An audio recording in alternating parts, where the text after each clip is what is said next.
रायगडच्या राजकीय वर्तुळातून मोठी बातमी आहे। दक्षिण रायगडमध्ये शिवसेनेने मनसेला मोठा धक्का दिला आहे।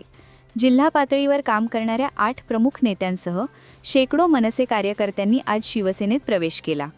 मंत्री भरत गोगावले यांच्या प्रमुख उपस्थितीत माणगाव येथे हा प्रवेश सोहळा पार पडला।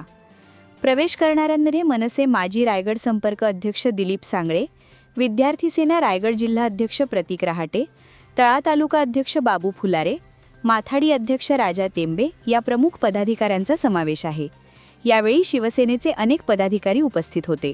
हकीकत अशी पक्षामधली नव्हती, परंतु जे गेल्या 3 ते 4 महिन्यापासून पक्षामध्ये ज्या नवीन बदल घडवण्यात आले त्याच्यामध्ये जे कोणी वरिष्ठ पातळीवरना इथे निरीक्षक म्हणून पाठवले गेले, संपर्क अध्यक्ष म्हणून पाठवले गेले, त्यांच्याकडून स्थानिक जे 20 वर्ष जे खांद्याला खांदे लावून जे काम करतात, मग विद्यार्थी सेनेत मी 6 वर्ष आहे, त्याच्या अगोदर फादर बॉडीमध्ये काम करत होतो।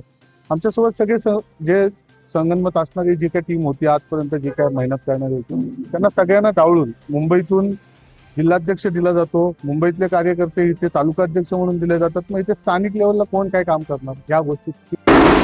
20 वर्ष काम करत होतो आम्ही, परंतु या 20 वर्षानंतर जे काही नवीन संपर्क अध्यक्ष वगैरे जे पक्षाकडून दिले गेले आणि त्यांनी जे काही स्थानिक 20 वर्ष जे निष्ठावंत कार्यकर्ते काम करत होते त्यांच्यावर अन्याय करून दुसऱ्या पक्षातून जी लोक आली किंवा जे त्यांची नावं खराब आहेत अशा लोकांना त्यांनी पदवाटप केली आणि जर पूर्ण मनमानी कारभार त्यांनी इथं चालू केला।